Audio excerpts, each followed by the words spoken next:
Assalamualaikum warahmatullahi wabarakatuh. Jumpa lagi dengan saya, Rian PHRS. Teman-teman, pada kesempatan video kali ini, saya tidak ingin membahas tentang nasab Ba'lawi, melainkan ingin membahas sedikit tentang Maulid Nabi Muhammad Sallallahu Alaihi Wasallam. Tentu ini momennya sangat pas ya, karena ini sudah memasuki bulan Maulid. Udah hari keberapa saya juga lupa, tapi ini adalah bulan di mana makhluk terbaik yang Allah ciptakan itu lahir di dunia.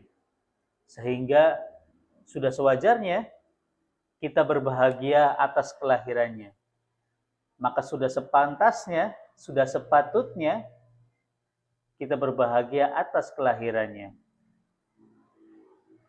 Nah, bagaimana pandangan ulama tentang Maulid Nabi Muhammad Sallallahu Alaihi Wasallam?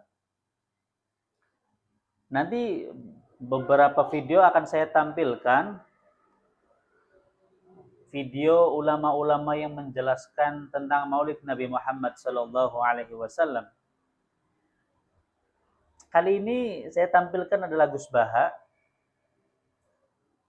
Teman-teman pasti sudah tidak asing lagi dengan nama beliau, dengan kealiman beliau yang Masya Allah, dengan pembawaan yang santai namun tetap berbobot. Maka beliau adalah salah satu ulama yang bisa dijadikan rujukan di Indonesia.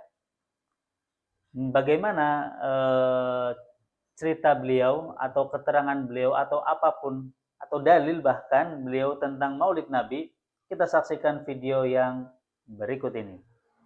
Jadi Nabi itu 23 tahun. Itu yang menyokong beliau jadi Nabi itu orang Nasrani dan orang Yahudi. Karena itu satu-satunya perangkat yang harus dipakai.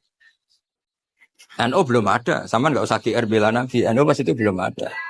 Maulid Nabi itu yang kangelan tuh Abu Lahab, bukan pengurus NU. Sampai sekarang dalil Maulid itu masih pakai Abu Lahab.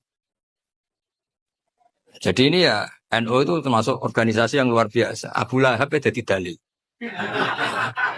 Jadi Abu Lahab dengar kalau iparnya, Abu Lahab itu iparnya Aminah. Iparnya Sayyidah siapa? Nah, dengar Aminah lahir, nggak punya suami, saking senengnya, tandalemnya beliau, namanya Suwaibah, itu dimerdekakan. Ya setidaknya untuk hari Senin tak sebut beliau lah, karena pas sholat. Nanti Selasa, Rabu, sudah enggak. Itu dimerdekakan. Saya yang kiai kecil saja nggak bayangkan kalau pagi-pagi tidak punya anak dalam yang bikin kopi siapa, yang mencucikan siapa, yang nyapu rumah siapa. Tapi Abu Lahab saking senengnya punya ponakan itu dikasihkan. Sudah Suwaibah kamu pakai saja. Sudah biar melayani kamu, ngurusin kamu. Jadi saya bayangkan hari itu Abu Lahab itu mungkin bikin kopi sendiri, nyapu sendiri. Nah itu sama Allah dikenang sehingga yukhaffafu anul adzabu yaumal isnan itu masyhur. Idza kana hadza kafiron jaa dhammuhu bitabbat yadahu fil jahimi mukhal lada an ata annahu fi yaumil isnaini daiman yukhaffafu anhu lisururi bi ahmada famadzannu bil abdil ladzi kana umruhu bi ahmada masruran wa mata muwahhida. Ini Abu Lahab yang kafir, hormat Maulidur Rasul saja dapat takhfiful adab, apalagi yang mukmin. Jadi itu satu-satunya dalil Maulid. Itu dalilnya Abu Lahab. Ya makanya terus kita itu dibully sama kelompok sebelah. Dalil kok Abu Lahab. Tapi saya pastikan awal Islam itu yang menjadi perangkat nubuah itu hanya Yahudi dan Nasrani. Karena yang lainnya nggak tahu Nabi itu apa. Saya beri sedikit cerita. Nabi itu umur anggap saja kita ikut kaul yang 12 tahun saja. Sebetulnya ada beberapa perdebatan, yang ada yang bilang 9, ada yang bilang 12. Tapi yang debat tidak usah didengerin, sama-sama nggak tahu kok ngotot. Kadang orang debat yang lucu, sama-sama nggak tahu kok ngotot. Anggap saja 12. Nabi datang ke Syam. Syam itu ya sekitar Syria, Lebanon, Palestina itu Syam.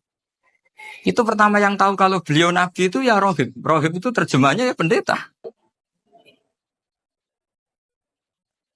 Rohib, Bukhaira, nemuin Abu Thalib, itu siapa? Ini anak saya. Terus ditanya lagi, ini siapa? Ini anak saya. Sampai 3 kali. Terus sampai Abu Thalib itu agak tersinggung. Memangnya masalahnya apa kalau dia anak saya? Terus Ibu Bukhairah bilang gini, semua alamat Nabi anak pada anak ini itu ada semua, kecuali kecelakaannya satu, anak kamu. Loh, memangnya masalahnya apa? Karena alamatnya Nabi di Taurat dan Injil itu yatim. Sementara ini punya bapak kamu, ini masalah. Jadi dilihat macanya sudah memenuhi kriteria, semua memenuhi kriteria, kecuali satu, karena punya bapak Abu. Akhirnya Abu Thalib ngaku, enggak, ini tidak anak saya, ponakan saya. Ketahui kalau ini benar-benar calon Nabi. Pertama yang tahu siapa? Pendeta. Karena yang punya khazanah kitab samawi itu ya para orang Nasrani dan Yahudi. Sehingga Al-Quran meskipun pada akhirnya ngeritik Yahudi Nasrani itu, tapi nggak bisa nggak bicarakan Yahudi dan Nasrani. Karena satu-satunya yang masih punya kitab samawi itu Yahudi dan Nasrani. Meskipun sebagiannya sudah dirubah-rubah. Bagaimana teman-teman? Sudah disaksikan videonya? Nah begitulah teman-teman. Jadi ini adalah salah satu dalil yang digunakan bagi kami-kami yang mengadakan Maulid Nabi Muhammad SAW.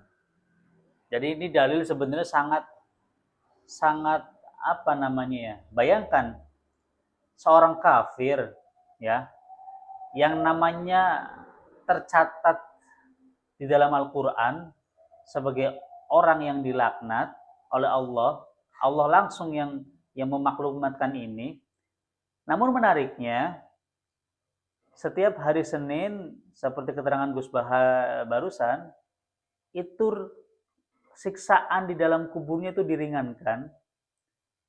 Karena pada hidupnya, dulu ketika Rasulullah baru lahir, itu Abu Lahab ini ikut senang, ikut bergembira atas kelahirannya Rasulullah SAW. Sehingga budaknya yang memberikan informasi ke dia bahwa saudaranya itu Siti Aminah melahirkan, beliau si Abu Lahab ini ikut senang, maka budaknya dimerdekakan. Sehingga kalau orang kafir saja sekelas Abu Lahab yang namanya tercatat di dalam Al-Quran sebagai orang yang dilaknat Allah, itu saja ikut diringankan siksaannya karena berbahagia, bergembira atas kelahiran Rasulullah SAW. Lalu bagaimana kita yang orang Muslim, yang mencintai Rasulullah, mengimani Rasulullah, maka ketika kita bergembira atas kelahiran Rasulullah, bukankah kita harusnya, saya tidak mengharuskan atau mewajibkan, enggak, seyogianya tentu kita akan mendapatkan yang jauh lebih baik ketimbang Abu Lahab. Ya. Jadi ini yang jadi pelajaran kita semua, agar sudahlah, masalah Maulid Nabi yang mau menjalankan silakan jalankan, yang tidak menjalankan cukup kalian tidak menjalankan, jangan membuat gaduh dengan mengatakan bahwa Maulid Nabi itu sesat, yang mengerjakan Maulid Nabi itu masuk neraka. Ini kan yang bikin gaduh. Kalaulah kita bisa saling menghormati, maka Islam ini akan jauh lebih baik, lebih adem, lebih ayem kalau kata orang Jawa.